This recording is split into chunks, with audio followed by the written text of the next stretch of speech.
Hi guys, അസ്സലാമു അലൈക്കും. ഇന്ന് പഴം കൊണ്ട് വളരെ എളുപ്പത്തിൽ ഉണ്ടാക്കാൻ പറ്റിയ ഒരു പലഹാരത്തിൻ്റെ റെസിപ്പിയുമായിട്ടാണ് കേട്ടോ ഞാൻ വന്നിട്ടുള്ളത്. വെറും 3 ചേരുവകൾ കൊണ്ട് വളരെ കുറഞ്ഞ സമയം കൊണ്ട് നമുക്ക് ഉണ്ടാക്കാം കേട്ടോ.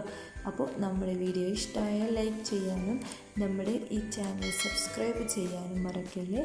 Welcome to my channel.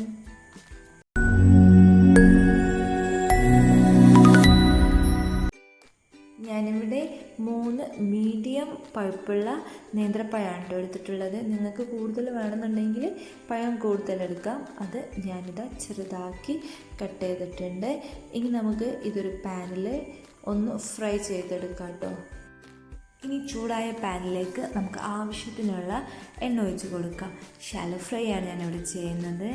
അപ്പോൾ അധികം എണ്ണയുടെ ആവശ്യമില്ല. പഴം ഒന്ന് വറുത്ത് കിട്ടാനുള്ള എണ്ണ മാത്രം മതി. ഇനി ചൂടായ എണ്ണയിലേക്ക് നമുക്ക് അരിഞ്ഞു വെച്ച് പഴം ഇട്ട് കൊടുക്കാം. ഇവിടെ ഞാൻ വെളിച്ചെണ്ണയാണ് എടുത്തിട്ടുള്ളത്. നിങ്ങൾക്ക് വേണമെന്നുണ്ടെങ്കിൽ ബട്ടറോ അല്ലെങ്കിൽ മിൽമ നെയ്യോ എടുക്കാം കേട്ടോ. എനിക്കതിൻ്റെ ടേസ്റ്റ് അത്രയ്ക്ക് ഇഷ്ടമല്ല. ചിലപ്പോൾ ചിലർക്കത് അതിൻ്റെ ടേസ്റ്റ് ഇഷ്ടമാവാം. അങ്ങനെയുള്ളവർ ബട്ടറോ മിൽമയുടെ നെയ്യോ എടുക്കുക. അപ്പോൾ നമുക്ക് മീഡിയം ഫ്ലെയിമിലിട്ട് ഇതൊന്ന് വറുത്തെടുക്കാം കേട്ടോ. അങ്ങനെ നമ്മുടെ പഴം നന്നായിട്ടൊന്ന് മൊരിഞ്ഞ് വന്നിട്ടുണ്ട് കേട്ടോ. ഈ ഒരു വേവാണ് കേട്ടോ പഴത്തിന് വേണ്ടത്. ഇനി നമുക്കതിലേക്ക് അണ്ടിപ്പരിപ്പും ബദാമും ചെറുതായിട്ട് അരിഞ്ഞത് ചേർത്ത് കൊടുക്കാം. ഇത് ഓപ്ഷണലാണ്, വേണമെന്നുണ്ടെങ്കിൽ ചേർത്ത് കൊടുക്കുക. ഇത് ചേർക്കുമ്പോൾ വേറൊരു ടേസ്റ്റ് ആയിരിക്കും. അതിൻ്റെ ഇടയ്ക്ക് ഇങ്ങനെ കടിക്കുമ്പോൾ വേറൊരു ടേസ്റ്റ് തന്നെ ആയിരിക്കും. ഓപ്ഷണലാണ്, വേണമെന്നുണ്ടെങ്കിൽ ചേർത്ത് കൊടുക്കാം കേട്ടോ. ഇനി അതിലേക്ക് നമ്മൾ 1 കപ്പ് തേങ്ങയാണ് കേട്ടോ, 1 മുറി തേങ്ങയാണ് ഞാൻ ഇതിലേക്ക് ഇട്ട് കൊടുക്കുന്നത്. ഇനി അത് നന്നായിട്ട് മിക്സ് ചെയ്ത് മൊരിഞ്ഞ് വരുന്നത് വരെ നമുക്കതിങ്ങനെ ഇളക്കി കൊടുക്കാം കേട്ടോ. ഇനി അതിലേക്ക് 1/2 ടീസ്പൂൺ ഏലക്ക പൊടിച്ചത് കൂടി ചേർത്തിട്ട് നമുക്ക് അത് നന്നായിട്ടൊന്ന് മിക്സ് ചെയ്യാം. മീഡിയം ഫ്ലെയിമിലാണ് കേട്ടോ തീ വേണ്ടത്. ഇനി അതിലേക്ക് നമുക്ക് റവ ചേർത്ത് കൊടുക്കാം. ഞാനിവിടെ 1 കപ്പ് റവ എടുത്തിട്ടുണ്ട്, പക്ഷെ മുഴുവനായിട്ട് ചേർത്തിട്ടില്ല. ആവശ്യത്തിന് അനുസരിച്ചാണ് കേട്ടോ റവ ചേർത്തിട്ടുള്ളത്. നിങ്ങൾക്ക് വേണമെന്നുണ്ടെങ്കിൽ പഞ്ചസാര ആഡ് ചെയ്യാം കേട്ടോ. ചിലർക്ക് മധുരം നല്ല ഇഷ്ടമുള്ളവരുണ്ടാവും. അങ്ങനെയുള്ളവർ പഞ്ചസാര ആഡ് ചെയ്യുക. ഞാൻ ചേർക്കുന്നില്ല കേട്ടോ. അങ്ങനെ നമ്മുടെ മിക്സ് ഇവിടെ റെഡി ആയിട്ടുണ്ട്. ഇനി നമുക്കിത് ചൂടാറാനായിട്ട് ഒരു ബൗളിലേക്ക് മാറ്റാം കേട്ടോ.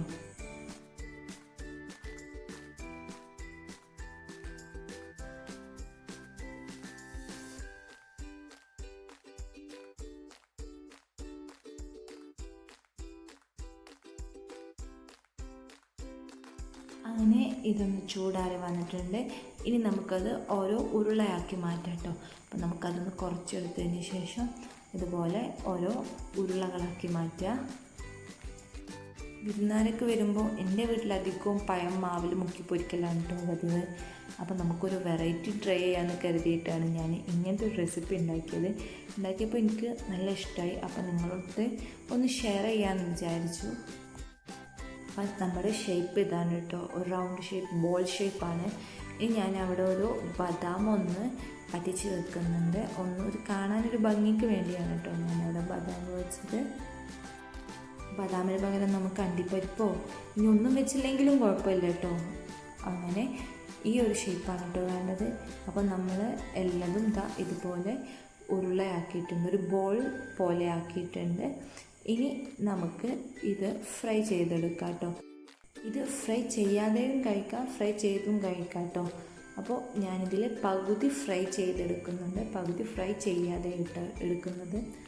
അപ്പോൾ ചൂടായ എണ്ണയിലേക്ക് നമ്മൾ ഓരോന്നായിട്ട് ഇട്ട് കൊടുക്കുക.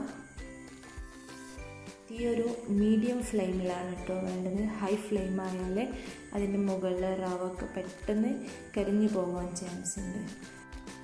നിങ്ങൾക്ക് വേണമെന്നുണ്ടെങ്കിൽ ഇത് ഫ്രൈ ചെയ്യാതെയും കഴിക്കാം കേട്ടോ. എണ്ണ പറ്റാത്തവരാണെന്നുണ്ടെങ്കിൽ ഫ്രൈ ചെയ്യാതെയും കഴിക്കാം, ഒരു കുഴപ്പമില്ല, നല്ല ടേസ്റ്റാണ്. അധികം എണ്ണയിൽ അങ്ങനെ വെക്കേണ്ട ആവശ്യമില്ല കേട്ടോ. ഒരു 40-50 സെക്കൻഡ് ആകുമ്പോൾ തന്നെ അത് കുക്കായി വരും. അപ്പോൾ തന്നെ അതിൻ്റെ പുറംഭാഗമൊക്കെ നല്ലൊന്ന് മൊരിഞ്ഞ് വന്നിട്ടുണ്ടാവും. ആ റവക്കൊന്ന് നല്ല മൊരിഞ്ഞ് വന്നിട്ടുണ്ടാവും. ഇത് റെഡി ആയിട്ടുണ്ട്. ഇനി നമുക്കിത് പാത്രത്തിലോട്ട് മാറ്റാം. അപ്പോൾ നമ്മുടെ ബനാന ബോൾ ഇവിടെ റെഡി ആയിട്ടുണ്ട്. ഒരു സൈഡിൽ ഫ്രൈ ചെയ്യാത്തതും ഒരു സൈഡിൽ ഫ്രൈ ചെയ്തതുമാണ് കേട്ടോ. എനിക്കിതിൽ ഇഷ്ടമായത് ഫ്രൈ ചെയ്തതാണ് കേട്ടോ. ഫ്രൈ ചെയ്തതാകുമ്പോൾ കഴിക്കുമ്പോൾ നേരിയൊരു ക്രിസ്പി പോലെ ഉണ്ട്, അതിൻ്റെ മുകളിലത്തെ റവ ഒന്നും മൊരിഞ്ഞിട്ടുണ്ട്. ഫ്രൈ ചെയ്യാത്തതും കുഴപ്പമില്ല, ടേസ്റ്റ് ഉണ്ട്. അപ്പോൾ നമ്മുടെ വീഡിയോ ഇത്രേ ഉള്ളൂ. അപ്പോൾ ഇഷ്ടമായ ലൈക്ക് ചെയ്യാനും നമ്മുടെ ചാനൽ സബ്സ്ക്രൈബ് ചെയ്യാനും മറക്കല്ലേ.